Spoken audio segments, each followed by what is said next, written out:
One thing which is really important to me is that narrative has to predate image. Often what happens, particularly in the fine art world, is people take a photograph and they superimpose some artificial narrative on it. And it always feels artificial. And I'm the other way around. I really believe that you go out with an objective. You have a narrative that you want to talk about long before. And the reason that's important, I think, for me is you're working in this manic, chaotic world where things are just changing by the second. And you're looking for this single moment in time, which tells you a message. I think if you don't know what that message is, there's just too much going on. If you've got that narrative in your head already, you can really isolate the scenes that work to tell that. Hey, welcome to episode 356 of the Beginner Photography Podcast, brought to you by CloudSpot. You know that they are the easiest way to deliver and sell your photos online. I'm your host, Raymond Hatfield, and today we are chatting with fine art wildlife photographer Harry Skeggs about using your camera to preserve the world around us. Let me ask you a question. Is, $3,000 life-changing amount of money? Now, while $3,000 in high school to me seemed like a lot more than it is today, I think that most people would say that $3,000 cash is not life-changing money, right? You're not going to move into a mansion or travel carefree for the rest of your life with $3,000. It'll make a difference, but it's not going to change your life. But as a photographer, we have the power to take a tool in our hands that, many times costs less than $3,000 and create or capture something that can change not only somebody's life, but an exponential amount of people's lives for the better. Preserve the joy of a child laughing, showcase the wonder of lands and cultures from far away, or bring awareness to a voiceless wildlife creature. And that is exactly what today's guest, Harry Skeggs, does. And today, we find out how you too can use your camera to make an impact on the world. With that, let's go ahead and get on into today's podcast interview with Harry Skeggs. When did you know that photography was going to play an important role in your life? It's a good question. I mean, much later than many photographers. I studied fine art at university. I wanted to be a painter, amongst other things. And very much when we were being taught about fine art, photography was always kind of excluded from that canon. The skill was in painting and sculpture and architecture and all those kind of traditional mediums. We were really kind of actually taught to look down on photography, which is a real sadness. So it wasn't actually until I had an accident, I broke some bones, and it sort of gave me some time to go traveling and just think about things. And I picked up a camera and I was really bad, really bad. And it was the first time that I realized that there is so much more skill in the making of a photograph than the taking a photograph. That in the physical act of clicking a button, anyone can do. But so can, anyone can pick up a brush, anyone can make marks on a canvas. That's not the skill. And it always takes me back to that famous Ansel Adams quote, which is, the most important part of any camera is the 12 inches behind it. Yes. And I'm a big believer in that. So there was this kind of set me off in this path where suddenly there's this art form which I was terrible at, and in my mind I thought it should be easy. And so I kind of got a little bit obsessive. This was about 22, 23, so about 10 years ago. And I just went away and just learned it myself, really. Never had any lessons and just made mistake after mistake and just taught myself how to fix them. And it was actually my girlfriend at the time, now my wife. She encouraged me to enter into a competition. I'd never done anything with my photographs before. And I entered, rather boldly, I entered Nat Geo Photography of the Year. Wow. And I came runner-up. So I didn't win, but I came runner-up. And having never done anything and suddenly, to get recognition on that level was pretty surprising. And it was the first time I think I felt like, well, actually, maybe people want to see these. And then about 3 or 4 months later, I got this letter from Sir David Attenborough, who'd seen my portfolio and had lots of nice things to say. And it was just like, wow, this sort of turning point when I was just like, well, maybe there's more to this than just trying to perfect it for myself. Wow. Okay. Wow. So many questions that I got there from that. First, let's just start at the beginning. You said that you went to school for fine art. That's right. But photography was looked down upon. So were you focusing on painting, or what was the focus? Yeah. So I studied at Magdalen, Cambridge, and my focus was particularly sculpture.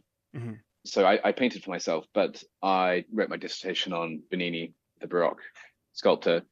And it was a really great foundation, and I think in what is it that makes art, and I became very aware later in my photographic career that all of these principles that you learn in painting and sculpture and the whole canon of time, they apply just as much to photography as they do anything else. So when people often ask me, what school should I go to for photography? How should I learn photography? I always tell them, don't learn the camera. Anyone can do that. Don't even learn, I don't think it's a great idea to look at what other photographers are doing because you want to be unique. Look at art, look at fine art. A lot of these lessons are the absolute pivotal underpinning of everything that we do and just as applicable, really. So it's kind of good, they did look down on it, but it was kind of good because I was allowed to discover it myself, which was quite nice. So at what point, when you got the camera, you were injured, you had this camera, you had some free time, you started taking photos. You realized that it wasn't as easy as you expected. What made you decide to continue? Was it simply the challenge, or was there a certain photo that you thought, hey, actually, I see something here, I want to pursue that? I think so. It was really noticeable. I got home and I'd been on this trip. I'd been to Brazil for about 3 or 4 months, and I'd seen just amazing things that I'd never seen before, blew my mind. I thought were just life-changing. And when I showed people the pictures, there was little to no emotional reaction. It's Oh just like, no. oh, that's nice. That's Yeah. nice. The worst word in art, nice. And I realized I just really failed to capture what I saw. But what I did learn was photography has a real difference, I think, to any other art, and that it's complete. There is, well, in its purest form. So when you don't do Photoshop and these kind of things, in its purest form, it is ultra realistic. You had to be there. So you are sharing a real experience. And there's that kind of authenticity to that. When I was painting, you could easily you could see a beautiful scenery and you could just add in a subject from your mind. And there's an art to that. But I love the fact that when people look at my works, they know that I had to see that with my eyes and I'm just sharing a window into a world that actually exists. And I think that's pretty amazing. Wow. Yeah, of course. Especially to be able to see the things that you do see and the things that you capture and share those with the world. I'm glad that you stuck with photography to be able to continue to share those things the way that you see them. But you said that you were also self-taught as well. That couldn't have been easy. What were some of the challenges that you had when learning photography on your own? Well, I was very naive about equipment generally, and I basically, like many people do, assumed that my photos were bad because I had bad camera. So I fell into that picture. So I bought a DSLR, the first one I kind of found at a reasonable price on eBay, and it was a D40, and a D40 doesn't have an internal motor. I didn't know anything about that at that time. I then bought a Tamron lens, which had no motor either. So, it's manual focus. They also didn't auto meter together as well. So it was auto metering, Oh, all this kind of stuff. geez. So I was forced into learning manual, thinking that's how it's done. I just thought photography is really hard and sort of really struggled with it for a long time. But it was such a great induction because, I had to learn to do wildlife photography, moving subjects in manual focus, manual everything. That when I was eventually got hold of a D7000, I think it was, which did all that autofocus, autometer, and suddenly I was like, wow, this is incredible. But what's great about that is that it means that you can rely on the auto features, the autofocus, but in the times that you don't, and the times that it's hindering you, particularly through grass and through cover and that kind of stuff, you have that sort of muscle memory to rely on. And I'm a huge believer that the difference between sort of holiday snaps and art in photography is that you are controlling the camera, you're telling the camera what to do, and you're making those artistic decisions yourself. Whereas if you rely on auto all the time, you're creating probably very well exposed photographs, but there aren't artistic decisions there. The camera is doing the thinking. And I like to kind of retain as much of that as possible. Right. Yeah. I've always been the kind of person who even if I can't fix something, I at least want to know how does it work so that Yeah, in my exactly. head I can kind of put these things together. And then you don't make that mistake again. Yep. I think it's a really good skill for any photographer at any level to look at your photographs and really critically assess what works and what doesn't. Mhm. And be kind to yourself because there are always more things that are good than bad, I think. But ask yourself, why is it not a 10? And what is that? And what would I have done differently next time? I do it too much. It's sort of innate. Like I don't hang very many of my own works because generally I just see what could have been better and that kind of thing. But there is a happy medium for sure. But I think it's a good skill all the same. So actually, I'm going to save this question for later because that is a good one right there. So you went to school for fine art for sculpting. Where today you photograph wildlife. Were you planning on sculpting animals, or when did wildlife get into the picture for you? No pun intended, by the So way. that's a good one. So I studied fine art, so it was the sort of study of art rather than like a actual art course, as it were. So it's the history of art, and I painted on the side, but we never really studied art of wildlife as an art form. And one of the early, So, I mean, for me, it was very obvious. I always wanted to take photographs of wildlife, and it was very subconscious, really. I just found myself, particularly when I was out on this first trip to Brazil, I'd be in front of the Corcovado, the Christ Redeemer, and I would take one photograph, click, move on.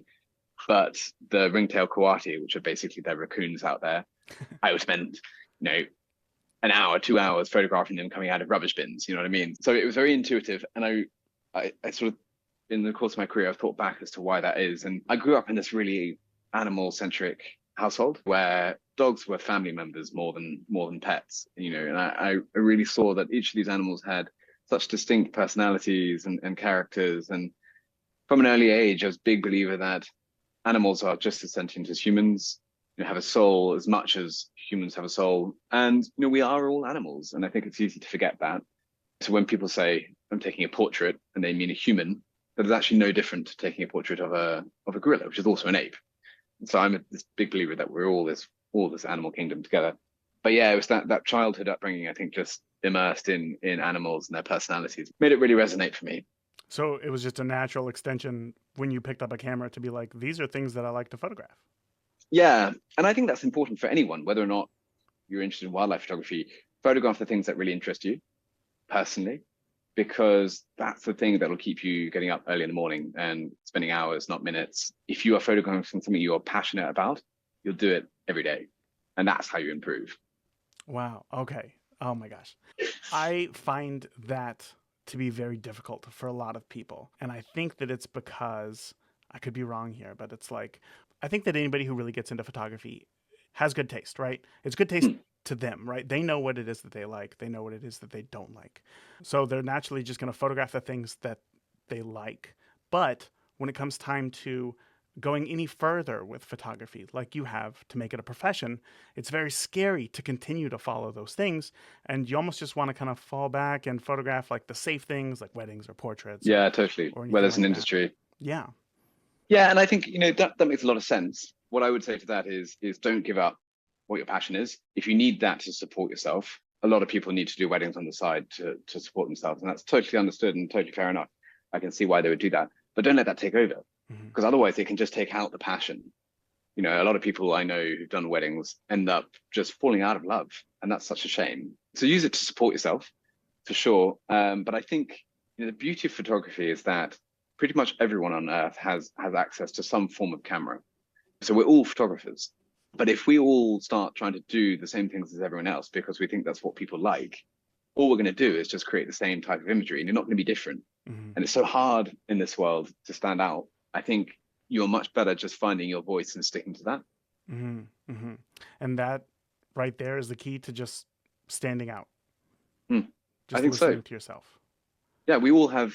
I find it very interesting. I lead client tours a couple of times a year, and I find it very interesting. Even if you have complete amateur photographers, you put 6 people in a Jeep, same sighting, 6 wildly different photographs.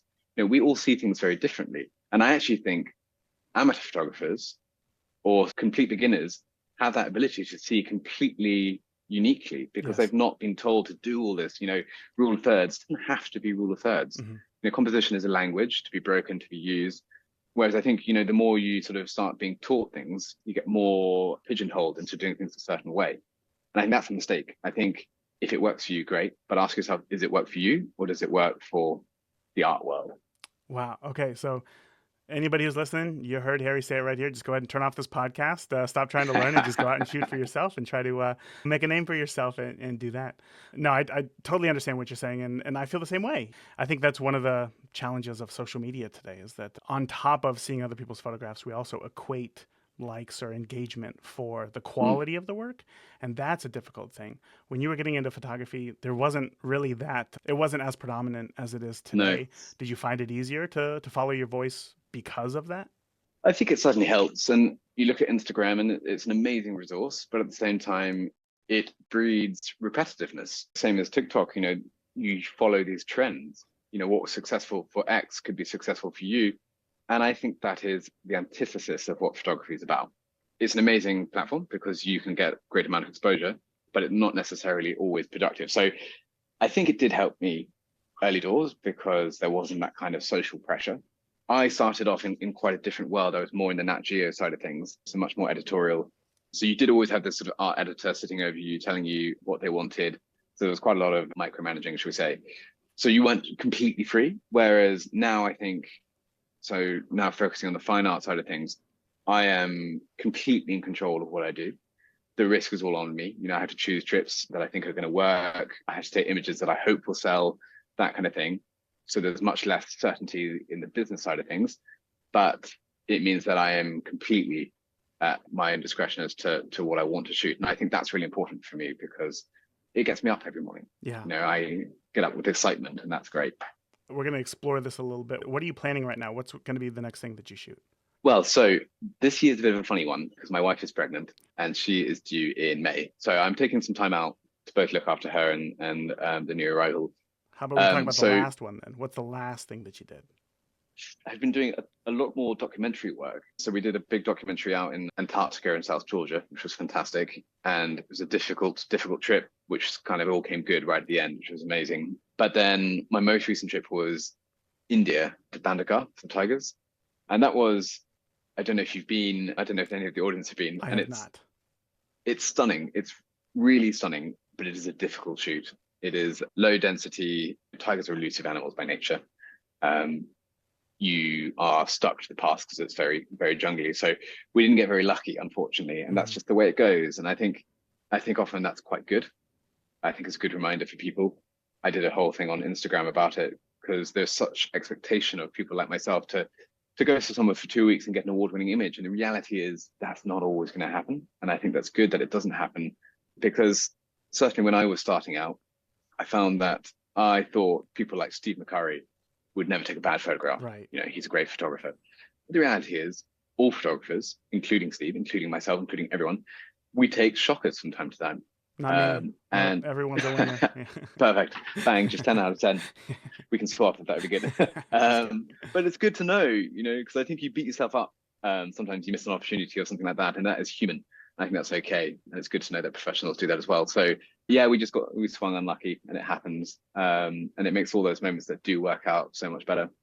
Okay. This is an investment, not only in your time, but of money as well to go to India, to travel there, to try to photograph a specific animal. Like, what do you do to increase your odds of capturing that animal? Because I'm assuming that, like you just said, it's not, you don't just throw a dart at a map and see what happens. Like, there's some planning involved. So what do you do to make sure that you're successful or that your chances of success are higher? I think, this is what people often don't appreciate, is how much planning and research goes into these things. Often when the galleries, we get asked, well, if a painting takes a month to make, and why does a photograph just take under a second to make? Why is that valuable? And there's so much that goes into it, and particularly planning and research. I want to make sure that I am in the right place, the right time of year, the right guide, all of these things which factor in. And there's such a sort of Venn diagram of what it is I'm looking for, because you are looking for the time of year which has the right light, the time of year which also has good sightings, time of year where the background, the scenery is not looking dead and wilted, particularly because I'm a monochrome photographer. I don't like it when it's too yellow because that comes out very gray. All of these things play into where and when you might choose to go somewhere.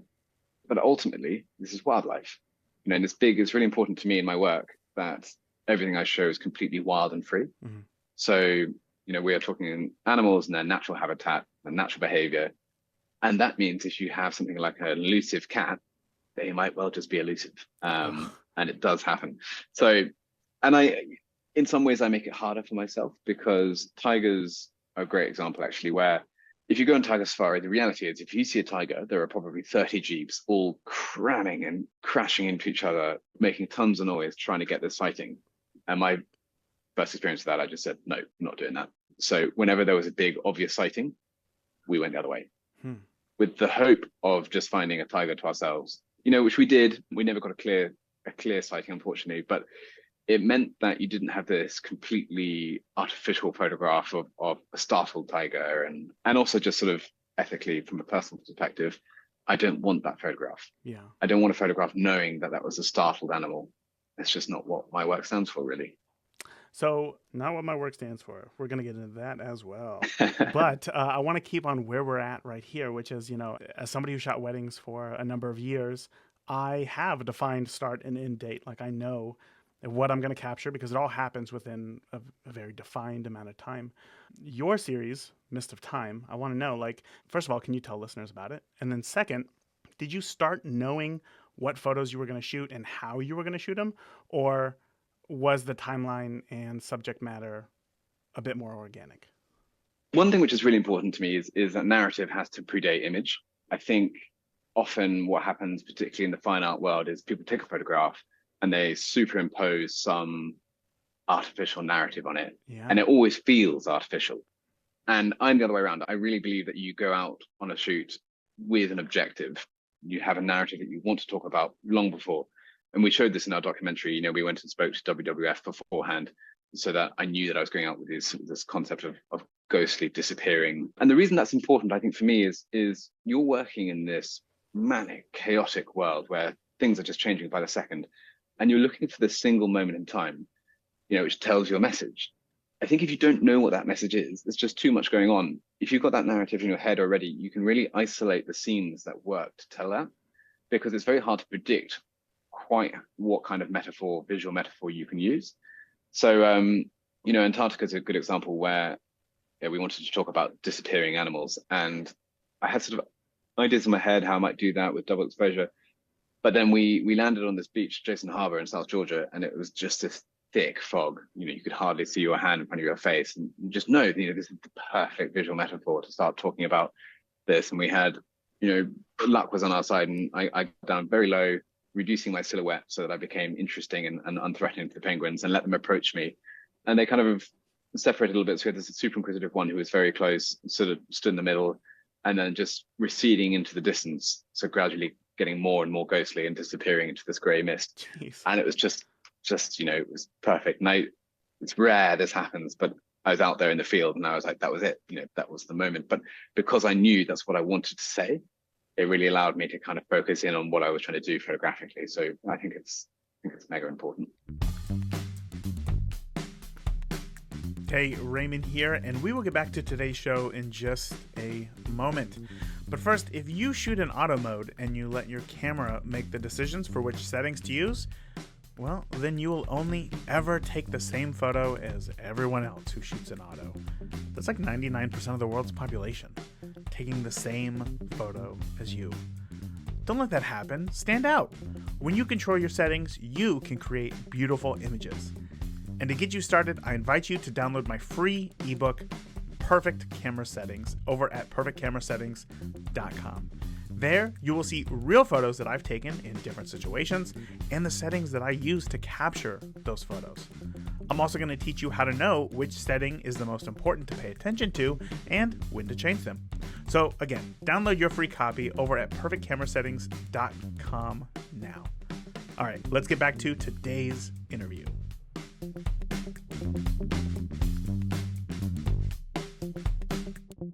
That I hope everybody rewinds this part of the episode right there, because as you said, I know, and I've been guilty of it myself, to capture an image that I think, wow, this is good. And then, as you said, kind of supersede, what was the word? I totally lost it. Superimpose, yeah. Oh my gosh. Maybe I need a little bit more green tea here. Superimpose a story behind it, because there's that phrase, hindsight is 20/20, and it always seems like it's easier to tell a story after the fact. But I like your approach. If you know the story that you want to tell, that's only going to produce more powerful images. I think so. Yeah, it narrows your focus. Yeah. I think it's really important. Yeah. So you said there earlier, you know what you want your photos to stand for and what you don't want your photos to stand for. So tell me what that is. What do you want your photos to stand for? What don't you want your photos to stand for? Well, so I was an animal lover long before photographer, and it was really important to me, even before I was professional, that my photos were more for wildlife than of wildlife. I think it's very easy to get into this place when you're just you're going out to these wild places, seeing amazing things, taking images, and that's for you to sell and make financial gain. And that is exactly the opposite of what I'm trying to do.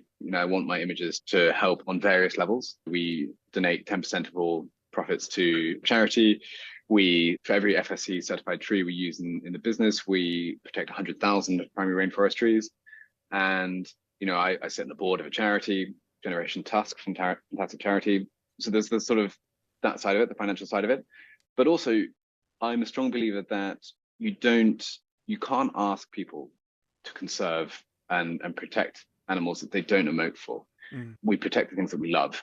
And I think stills photography has such a power in just showing people why these are so important. I'm such a believer that we are all animals. We're all in the animal kingdom. They are as important as we are. And we're very good at protecting our own biologically. That is in our DNA, and there's nothing wrong with that. But I'm a believer that because we have heightened intelligence, it is our role really and our obligation to do more for animals. And I think that's achieved by teaching people how to care and love them. Yeah. So then when it comes time to choosing a story to tell, are you choosing stories based on what animals need the most help, or can you kind of fill me in on that process? Yeah, I mean, it varies from time to time, but there's always a sort of changing spectrum of what people are focusing on at the time. And I think often I kind of go to the other end of the scale because, if you think elephants and rhinos, everybody knows they're being poached. Everybody knows that they're in decline. Mm-hmm. I don't know if my voice can add more, needs to add more to that. I'm interested in shining a spotlight on animals that don't get that same sort of A-list protection status. A great example is giraffe, who have been declining on a rapid scale, much quicker and more prevalently than rhino and elephant. But people don't know that necessarily. So no, I mean 95% of populations, giraffe populations, is declining, and so one of my images, Limelight, which is this photograph of a massive giraffe with this sort of godlike beam of light on it. That was very much the goal, going out there to literally shine a spotlight on giraffe conservation. And we got this spotlight, and that was like, could not be any more perfect. Yeah. So I think that's the thing. It's people get spoon-fed a lot of conservation stories, and I think it's sort of ad nauseum. It's too much. So I kind of like exploring animals that don't necessarily get the same level of help. I see. I know this is a photography podcast, but can you tell me why is it that giraffe populations are dying off? I mean, tons and tons of reasons, but the main ones are habitat encroachment. They're also hunted as bushmeat a lot, so they're quite easy to catch, easy to shoot, easy to eat. So it's just, unfortunately, they are a byproduct almost of human expansion. Yeah, it's a real shame. Yeah. And I think they're not protected in the same way. So, whereas anti-poaching units will be very on top of elephants and their location and this kind of thing, that don't have the same level of resource for giraffe. Right. Okay, so thank you for sharing that. Now you go out in the field, right? You capture that photo of the giraffe and you're like, literally a spotlight on this giraffe. Wonderful photo. You know that you got the shot. You know that it's going to make an impact. What's the next step for you to be able to ensure that photo is seen by the right people and can make the most amount of impact to ultimately get back and help the giraffe? Well, I mean, I think this is where social media is great. I think in days gone by, it would be very hard for photographers to get their message out, whereas it's not too difficult to get your work seen by thousands and thousands of people. And I'm not asking people to give money. I'm not asking people to buy stuff. I'm not asking to do any of that. I'm asking people to sort of listen, and that's free. So I think social media can be very powerful like that. And then you just bolster this into as many worlds as possible. So, having it in the fine art world, showing this as an animal which should be cared about on the same level as Picasso or whatever, is not only helpful, but also a great way of raising charitable funds. So we donate prints. We actually had this, probably my favorite story of all time, actually, is we had, during the pandemic, I had this message on Instagram, and he said he'd just been past the gallery and he'd seen this print, Limelight, in the window. And he texted it to his friend, who was a doctor, a nurse, I think. And she just lost some family members and was a huge giraffe lover. And he sent it to her and said, "What does this make you feel?" And she said, "This makes you feel hope." And he reached out to me and he said, "Look, we don't have money at the moment, but she's gone through this terrible time and we would really love to get it for her. How much would it be?" And me and the gallery, we donated it to them as a small gesture to the NHS and the amazing work they did. And they sent us this really, really lovely video of them sort of surprising her with it. And it was amazing to see that your work can have that level of emotional impact on someone. She was just in full tears, and it was really touching. We invited her almost 2 years later. We invited her down to the sort of VIP exhibition night. So we got to meet her in person. It was just really touching to see that can still happen. This is not just a commodity. This has this emotional impact on people. And it reminds you why it is you do what you do. Yeah, wow, that is a powerful story. I've never had that happen to me. I can't imagine what that would be I'm like. sure you probably have. You just probably don't know it because people see your stuff and they're at home going, wow, look at that. I'm sure they have, but Maybe, people don't take the perhaps. time. Yeah, right. I don't have it, I guess, the level of involvement that you had, which is incredible. And I can only imagine just reinforces that feeling that you're making a change in this world. But I want to know, like, you shared that photo on social media. Hmm. Why do you think it wasn't until she received that print that like more emotion came up and it was just a more powerful response than just looking at it on a phone? I think, I'm a huge believer in print. The focus of all my work is print and it's scale, really. And you think about, when you watch a movie on your TV or you watch a movie in the cinema, you can't take your eyes off the cinema because it's so immersive. Whereas I'm, for one, extremely distractible and I'll be on my phone within a second at home. And print's the same thing, size shouldn't matter, but it does because you can't escape it. You are confronted by it. And I think it's a different feeling. And I think photography always looks better printed anyway. It's my personal belief. Yeah. Just particularly in monochrome, it just resolves the detail so much better. And you can I think when in a world where we are used to just flicking next on a screen, I don't think that's the same with prints and you linger on it. So I think it retains that that power for that reason. Yeah. When it comes to shooting in monochrome, tell me about that decision because that's a big one. That's a decision that you have to make as a photographer. How did you come to that conclusion? Part of it is having studied fine art, it always just made me feel like these historical testaments, which is what wildlife photography is becoming, right? As animals disappear more and more, a lot of these images are historical documents, which is kind of sad. But I'm a big believer that color can kind of be a crutch. Just relying on golden hour light to make it beautiful is not actually necessarily a good photograph. Whereas a good photograph, I think, should work absent color. So I think it's a true testament of photography. If your stuff works in monochrome, then it's working well. I think it also adds this kind of timeless quality to it. It feels like a document which just can last forever. And also on a commercial level, you don't get color clashes. So in terms of, if someone's got an orange wall, you can still hang a monochrome. So lots of reasons, really. I had not thought of the commercial aspect of it. That makes sense. I want to ask you a question that you had mentioned earlier that you don't have many of your own prints around your house because just your own personal standards are very high and you feel like, I know that I could have done this better. I know that I could have done that better. Can you talk to me about that? I'm just going to call it imposter syndrome when it comes to turning those into prints that you intend to sell to people. That feels like a bit of a clash there. How do you deal with that? Well, I think it's interesting. So I have two prints in my house, both of which were chosen by my wife because I couldn't really have any part of it. One because she likes and it kind of fits the space, and one because it was taken on the trip where we got engaged. So kind of more personal reasons. But it's one of those things. I think it's quite prevalent in the art world. The sort of perfectionism almost. I think it's helpful in its own place because it makes you strive to get better and improve and always be going to the next level. I think as soon as you're happy with your work, you've peaked. And I believe there is no peak. In terms of sort of how do you sell that? I mean, I think that's where having people you trust and rely as being objective. I think as an artist, you can still get a frame of this is good and this is bad, but it can always be better. So I know when I take an image, this is an 8, this is a 9, it's never a 10. Mm-hmm.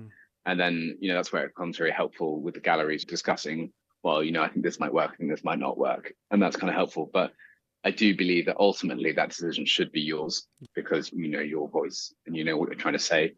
And I think it's okay that evolves as well. I think this is the other thing is that trying new stuff is fine and being different is fine. And, I can definitely see in my own work that I'm going to new places, which I hadn't necessarily done before. And I think that's good. I agree with you 100%. And I hope that people, again, go back and there's going to be a lot. Maybe I should just replay that over again. Every time you say something interesting, just play it twice. Because you're right. I've talked to so many photographers who have said that there's no such thing as a perfect photo. And the idea is that we should always be striving to get better and better. But that doesn't mean that a photo is bad. It doesn't mean, that inherently it's not good or that it's not going to help people. It's just that having that knowledge of having been there, you always know, if I would have, one step to the left, Exactly. I could have just made it just a little bit better. So exactly. But the thing is to remind yourself that if you're in that situation again, because you've made that mistake, or not even a mistake, because you chose to do it in that way, which you thought could have been better, next time, maybe you won't. Yeah. and next time it'll be even better. So yeah, I think it's making mistakes is the most important part of photography, and it's the real beauty of digital photography is make mistakes, because if you're not making mistakes, you're not pushing yourself. Make mistakes because you'll be amazed that when you try things that you weren't expecting, 9 times out of 10, that's the most interesting photograph you take that year. I'm quiet because I'm writing that down because that is going to be my biggest takeaway of this episode. And once again, I hope people go back and listen to that. You are just full of these knowledge bombs right here, and I absolutely love it. This is wonderful. And I know that listeners are thinking to themselves right now, like, wow, this is amazing. And I'm sure that for a few of them, it's clicking that they can actually use their camera for good and help others in their community. So whether it is to help animals or the environment or just their local community, what do you say to those people who just don't know where to start to take that first step to use their camera to help? I think it kind of goes back to what I was saying before. I think it's important that you're having fun with it and that your own voice comes out. And I think that's how you begin to stand out on Instagram and platforms like that. And there's so many things that you can get involved in these days, which is fantastic. A good example is the Remembering Wildlife books and also Prints for Wildlife and that kind of thing, which take a lot of amateur photographers. And, it just goes to show that there is this world where your photographs can be useful. I've got 3 or 4 of the Remembering books behind me now, and they're filled with amateurs. But what I love about that is these days, there is no kind of bar in terms of photography. You don't need to own super expensive cameras to be a good photographer. So we can all be a good photographer. And on top of that, a lot of the things that you need to be a good photographer can happen to anyone. Good lighting, good interactions, this kind of thing. So you can be fresh off the boat with a new camera on your first safari and you can take an award-winning photograph. That can happen. And that's pretty amazing. There's no other art like that, really. You can't just pick up a chisel for the first time and win some international award, but it can happen with photography. And it's really nice to be in an art which is so universal and encompassing like that. Harry, I don't know how to end it any better than that. That is, I feel like if we keep going, it's going to be the law of diminishing returns after that. That is we're at a peak right here. Harry, thank you so much for sharing everything that you have No, today. it's a pleasure. Again, I know that someone's listening right now and thinking, this Harry guy, pretty good stuff. I'd love to see some more of his work. Can you share with us where we can find you and follow you online? Yeah, absolutely. My Instagram is just at Harry Skeggs, which is SKEGGS, and my website's www.skeggsphotography.com. We're going to be releasing a book soon, sort of going through the final rounds of publishing and that kind of stuff, but probably into early 24, but that'll be available in all sort of major bookstores. I love it. I do. I love chatting with people who are making a difference. People who are changing the world that they live in, right? There's this, when my wife was in nursing school, she had to give a speech when she had graduated, and she used a line that I had never heard before, which was, be the change that you want to see in the world. And I remember hearing that thinking, oh my God, that is so powerful. And we can all do that to a degree, right? We can be nicer to somebody. We can show empathy to somebody. We can, again, give a voice to a voiceless wildlife creature and change the world, right? Bring awareness to these issues that are going on so that more people can know and more people can help out.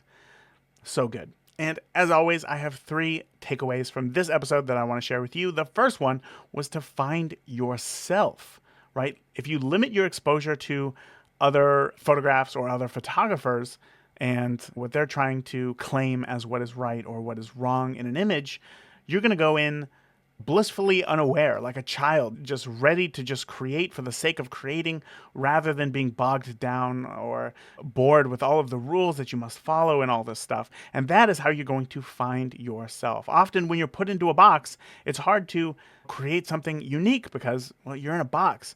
But if you're given this infinite space, you have no idea what your boundaries are, you're going to create something new and something unique.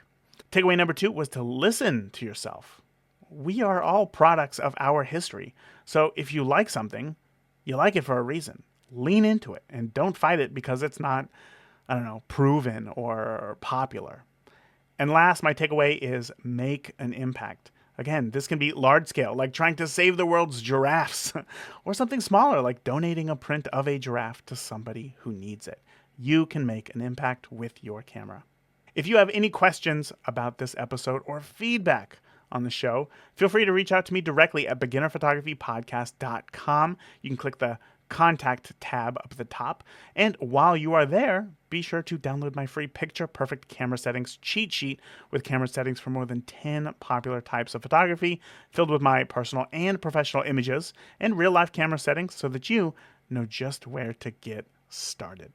That is it for this week. Thank you again for tuning into this episode of the Beginner Photography Podcast, brought to you by CloudSpot. Say it with me. It is the easiest way to deliver and sell your photos online. If you want to learn more about CloudSpot and grab your free forever plan, head over to deliverphotos.com. And remember, the more that you shoot today, the better of a photographer you will be tomorrow. I promise. Talk to you soon. Thank you for listening to the Beginner Photography Podcast. If you enjoy the show, consider leaving a review in iTunes. Keep shooting, and we'll see you next week.